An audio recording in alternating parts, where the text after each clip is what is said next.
To lay the groundwork for this series, what we want to establish before we look at the natural history of language is exactly what we mean by language, and this is how linguists study language in particular. And it's important to realize that as easy as it is to think that a language is just a collection of words, a language is a lot more than that. It's not only the words, but it's the grammar that we use to put the words together in order to convey an utterance, and even in order to affect the world by the utterances that we produce. So, for example, you could know 5,000 words in a foreign language. You could cram them all into your head with flashcards. And still, you wouldn't be able to say things like, she might as well finish it, getting in that nuance of might as well and what that means. Or you probably wouldn't know how to say, it happened to be on a Tuesday. In many other languages, you wouldn't use the word for happen. That's just one way happen happens to be used. But it's things like that that are language. It's something very unique that we can do. It's easy to look at animals and the way they communicate and to think, well, they can talk too. And there's even kind of a strain among some people to resist the notion that there's something unique that human beings do when it comes to language. And in this first lecture, I want to get across what I'm always going to mean by this wonderful thing called language, with some examples from the animal kingdom and why they're not quite getting to where we are. Then we're going to look at the very beginnings of language among humans as far as we know at this point. But in general, we can start with the fact that animals, even though they communicate, are not exactly using language. And so, for example, I love dogs and cats as much as anybody. You can kind of communicate with them. But Bertrand Russell, the philosopher, once said, a dog cannot relate his autobiography. However eloquently he may bark, he can't tell you that his parents were honest, though poor. And that's true. There's an awful lot that a dog simply could not say. Bees are an example of how animals can communicate to an extent. And so it's been found that in their hive, a bee can tell the other bees where honey is based on this kind of dance. It goes in the direction where the honey is, and then it waggles its posterior with a certain frequency that corresponds with how far away the honey is, and it vibrates kind of frenetically while doing this waggling to indicate how rich the source is. That's pretty neat. And so bees can actually tell each other which way to swarm. That's absolutely fabulous, and that's all they can do. They can't talk about anything. They can't talk about where anything else is. They can't convey concepts. There's just this one thing, absolutely miraculous, that allows them to communicate in that one way about that one thing. So that is communication, but bees cannot chew the fat. They only do that one thing. So that's one level of communication, but it's not exactly language. Now, apes are better than bees at this kind of thing. And there have been all sorts of attempts to get some sort of speech out of apes. I recently had occasion to deal with a chimpanzee, and they do seem to look at you with almost human eyes. At one point, the chimpanzee reached up with its finger and went like this and took it down with the same poise that we use in scratching our nose. They're little human beings. So you would think, well, can't you talk? And the fact is that they can just approximate what we're doing, but never get terribly, impressively far. It goes way back to hope that you could make these queer little semi-people talk. Samuel Pepys, who was a man of affairs in Restoration England, encountered a baboon, and he writes about it in his diary, which is very quotidian and colloquial. And at one point, he said, "It's a great baboon, but so like a man in most things that yet I can't believe but that it is a monster got of a man and a she-baboon. I do believe it already understands much English, and I am of the mind it might be taught to speak or make signs."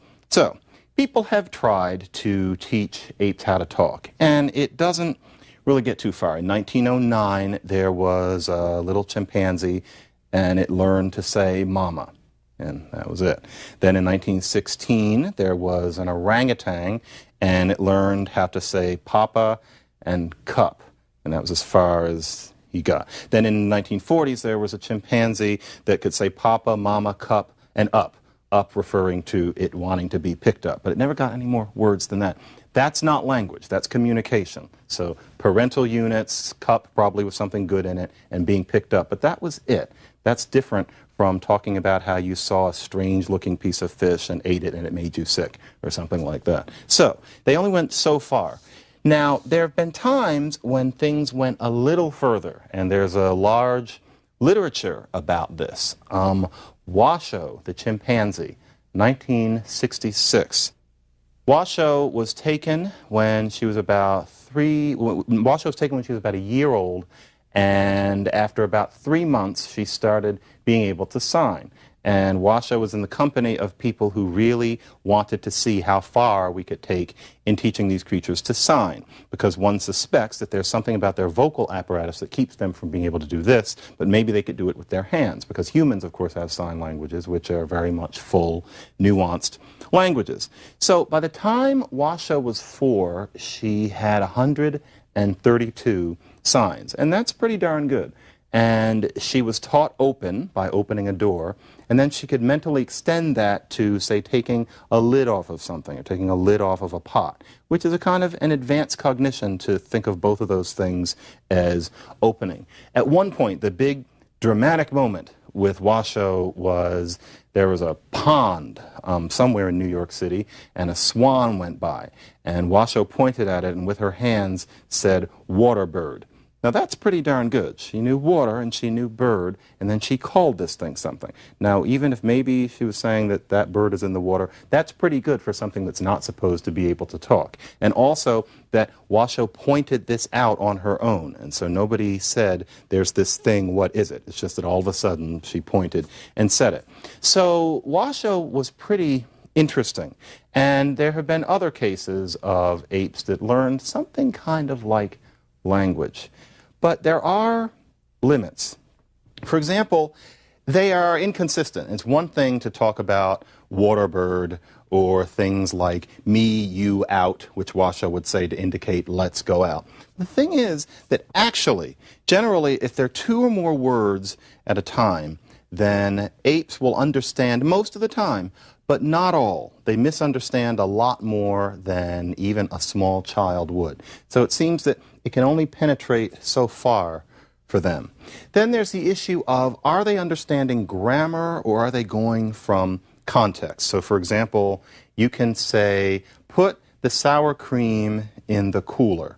Now there, it's clear that put is the action, the sour cream is the object, and the cooler is what we might call a prepositional object as linguists, but suffice it to say that that's where the sour cream should go. So those are those 3 big elements. Now, as it happens, you can also sign cooler, sour cream, put, and an ape might then go put the sour cream in the cooler. Some people have said, well, that means that they understand grammar. They understand that one of these things is the action, one of these things is the object, and you can scramble it around and they can still tell. But really, there's a lot of context, too, because you couldn't put the cooler in the sour cream. If you put the cooler on top of the sour cream, then as an ape, you couldn't get to it, and you wouldn't want that. Obviously, if there's pudding and sour cream and cooler, then you are going to put the cream into the cooler. That's not necessarily understanding grammar. That's just being a relatively sentient being in the world. So one wonders. Then there's the imitation issue, which is easy to lose in the literature sometimes, which is that 40% of the time, one of the apes that got the best at this would imitate a human while being signed to. So the human starts and then the ape starts doing it with them. Now that's cute in a way, but it's also different from the way we use language. Children apparently do this at the rate of about 5% of the time. This would often be at the ends of sentences. But imagine telling a child, go upstairs and get your toy, and you say go up, and by the time you get to stairs, the child is looking up and saying stairs and get your toy. That would be a very peculiar and probably slightly deficient child. There's something wrong with that kid. That is about as good as apes can do. Part of it is imitative, and that's different from actually communicating. And so it seems that between the imitation and the fact that they have a way of misinterpreting and the fact that there's little evidence that they're actually seeing the grammar, there's clearly something different. And Charles Hockett was one of the most prominent linguists in America, and a while ago he listed 13 features that distinguish human language from, for example, what bees can do and what apes had been shown to be able to do when Hackett wrote. And among them, one of them was what's called displacement. And that is that one thing that we can do with language, although we often don't have to think about this consciously, is we can talk about something that isn't there. It's in the past, it might be in the future, it might be hypothetical. And so we can say, there are giant squid 50 feet long, and once I was walking along the beach and I found one of the carcasses washed up. You can talk about that having happened 10 years ago. That could happen to some ape that happens to live near the shore. But the ape couldn't communicate that to any other ape. No animal could communicate that to another animal. Something completely displaced. The other day I saw some queer-colored berries on a bush, and I ate them, and you know, they weren't really as bad as you might think. No matter how expressive and communicative an orangutan is, that's just not going to come out. He can only talk about bananas, get out of my way, things that are right there. So that's kind of different. Then there's what's called productivity, which means that you can take the elements of language and combine them in infinite combinations. So it's not just eat a banana, wanting a banana, or where's the banana.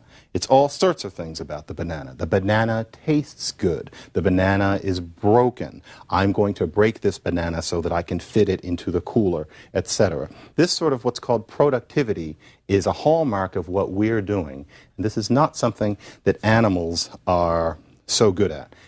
Also, even the really hot-shotted chimpanzees rarely initiate conversation. You're using language, you have a thought, and you say something. You might be the kind of ape that happens to keep things to itself, but there would presumably be some of them that were just running their mouths all the time, as they do within their limits, all of that chattering that, you know, apes and chimpanzees tend to do. But it's very rare for one of these quote-unquote talking chimpanzees to look up and say, you know, even something like, maybe there'd be, I'd like a banana, but that's rare. You have to start it out with banana, Washo, and then she'll tell you, or would tell you if she were here. But in general, there's nothing along the lines of it's a nice day. There's all evidence to suggest that the higher primates do know that it's a nice day. Bonobos will sit down and put their arms around each other and look at the sunset. That's how close they are to us. But never has any ape said, it's nice out, or something like that. You have to start it with them. So basically, it's a game to them. The bit about the swan was marvelous because really it was a one-off surprise. So there is that difference. There are eerie experiments with parrots where you see some of the same combinations of marvel and limitation. So for example, Irene Pepperberg is a professor of psychology at Brandeis, and she has an African gray parrot named Alex, and since the late 70s she's been training Alex to talk. Parrots are pretty remarkable. You can get that sense of human soul in them too. They don't have the opposable thumb, but they definitely seem to have some sort of higher consciousness in the impressionistic sense. I spent a weekend with one of those birds once, and it's odd. They have a gamut of emotions. They prefer one person to another for no good reason. They're just like us. And they also talk in their way. And so Irene Pepperberg has gotten amazing results out of little Alex. You can ask him, what object is green and three-cornered? And there happens to be one in his play box. And he will tell you whatever Irene Pepperberg happens to have named that object. Alex can count to 6, and there are indications that he kind of knows what that means. He can ask for food, saying things like, want a nut? And he actually wants a nut, and he gets it.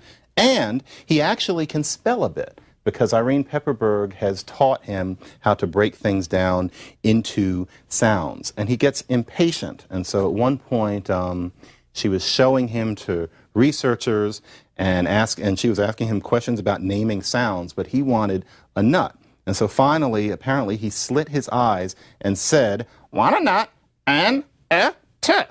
He knew. That's pretty good. That's really a talking bird. But the fact is, Alex is not like the talking parrot in the Flintstones that I'm imitating right now. There are limits. It's clear that really he thinks that language is a game. So sometimes you will say something like, what color is this, Alex? And the marvel is that he can do this. But a lot of the time, he'll just start rattling off the colors because he doesn't really feel like it. It seems that he's only vaguely aware that there's some sort of correspondence between naming things like this and the world that we live in and doing something with it. The brain kind of stops there. And also, as far as answering questions, yes, he can answer them, but only 4 out of 5 times right.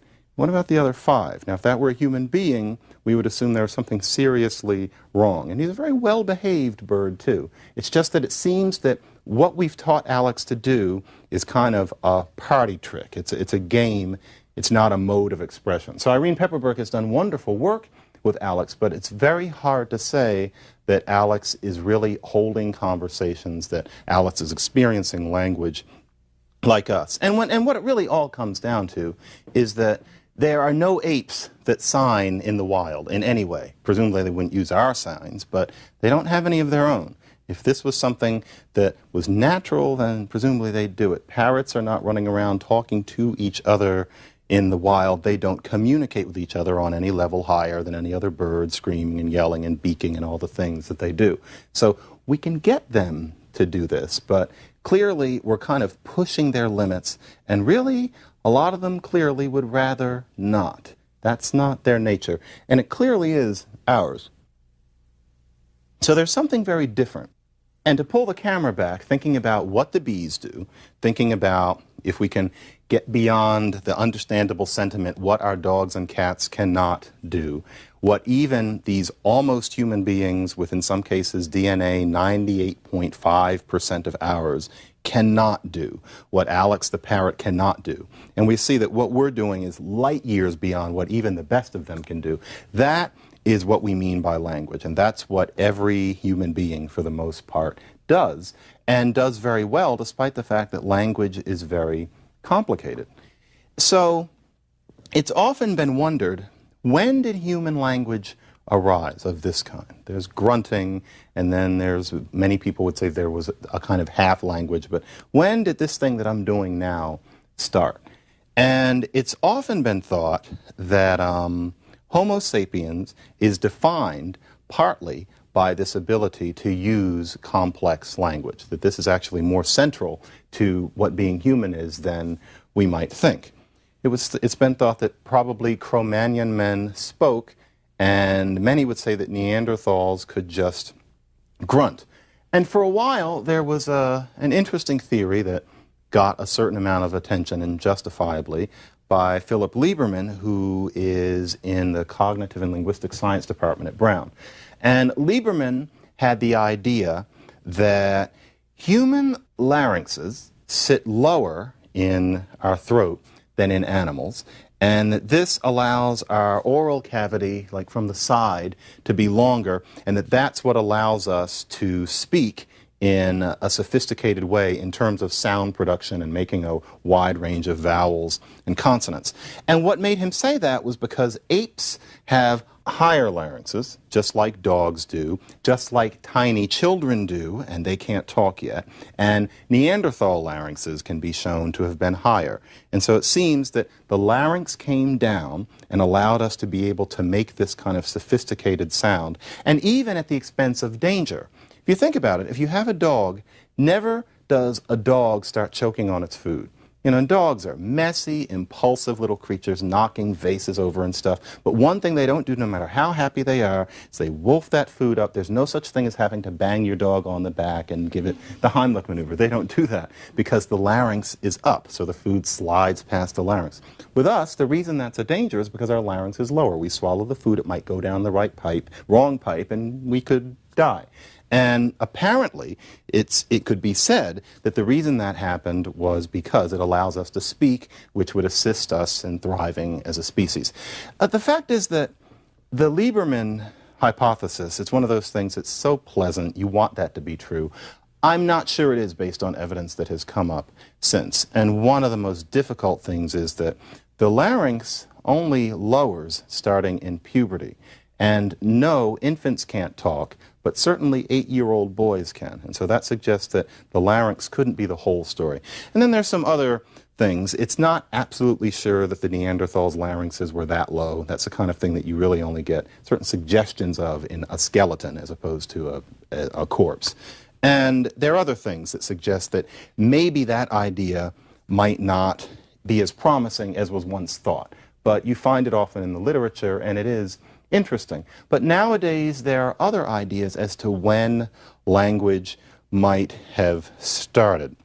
And where a lot of it begins is with the fact that it's pretty generally agreed now that Homo sapiens probably began about 150,000 years ago, which is not that long, if you think about it, not millions, just 150,000.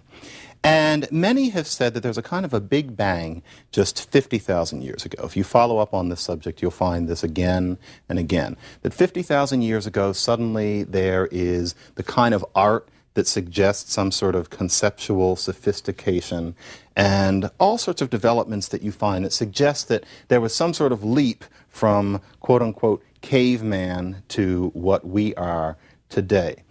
And so it's often been thought that during that Big Bang, that must have been when human beings started speaking. And that's been a rather prevalent theory, particularly over about the past 15 years. And it's seductive. When Homo, as opposed to Homo sapiens, but the genus Homo emerges about 2 million years ago, after that, 500,000 years ago, human brains were already as big as ours. And yet there was none of this Big Bang. And then 100,000 years ago, Neanderthals' brains were actually bigger. With it acknowledged that the correlation between brain size and brain power is approximate, but there are things to be seen. And yet, there was no development. This Big Bang only happened 50,000 years ago. There's a wonderful quote about this by Derek Bickerton, who has done a lot of very interesting work on language evolution.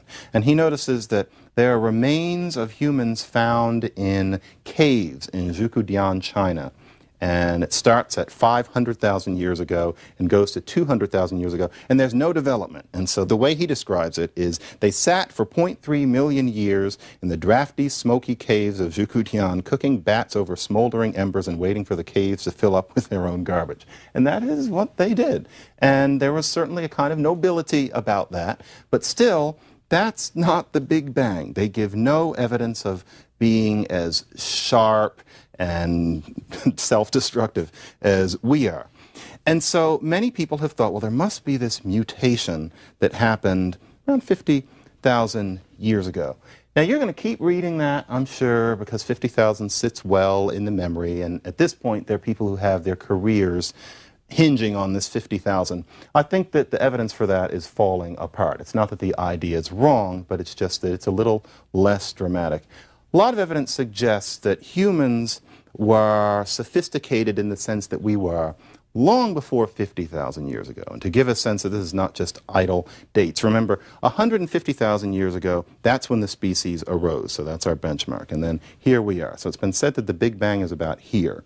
But really, there's evidence that it goes much further back as we discover more and more evidence of early man. There are all sorts of evidence that this sophistication that we're talking about probably happened very gradually, starting 2 million years ago before there was a Homo sapiens, and gradually came up to this. Now, there are a lot of people that like gradualism, the idea of it being step by step by step by step by step. I think that from what I've seen, the evidence is that there was a certain acceleration at a certain point. Homo sapiens is special, but it was possibly a good 80,000, maybe 90,000, maybe 100,000 years ago. The findings, particularly in southern Africa, are showing that there were sophisticated pieces of art, for example, long before 50,000 years ago.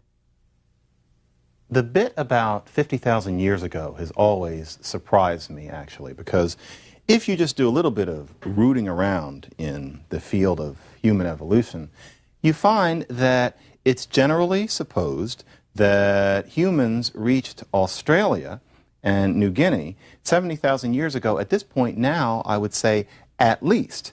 And so there was always this idea that there was this Big Bang that went on in Europe and perhaps the northern reaches of Africa and the Middle East, and that then there was all of this sophistication.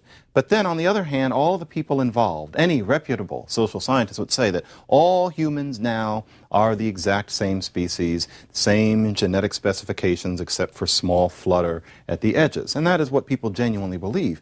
But if the Big Bang happened way over in Europe and its environs, then what was going on with all those people down in New Guinea and Australia and all the people in southern Asia and other places that humans are documented to have gotten by then?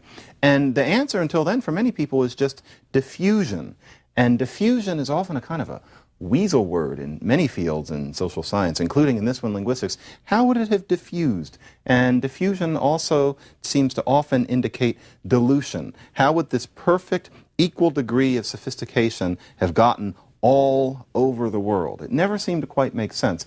If the Big Bang was further back, then we're on better ground, because then we can have the Big Bang happening in Africa, where it's now certain that our species arose. Then, once the species started radiating out of Africa, everybody had that same kit of sophistication to deal with. And so it works better.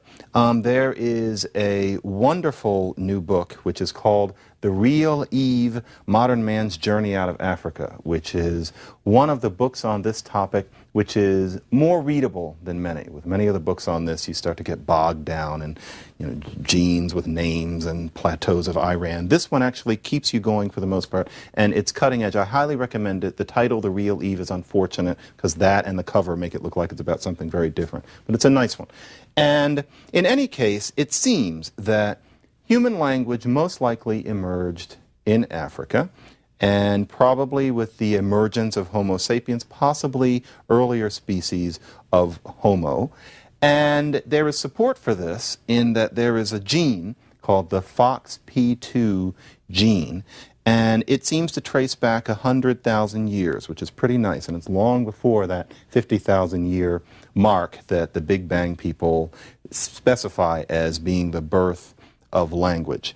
Now, as it happens, there is a certain amount of evidence that we are genetically specified to speak in this way. And it's a very controversial theory. It's even somewhat repulsive to many. And as such, I have to introduce it to you. And so that will be the topic of the next lecture.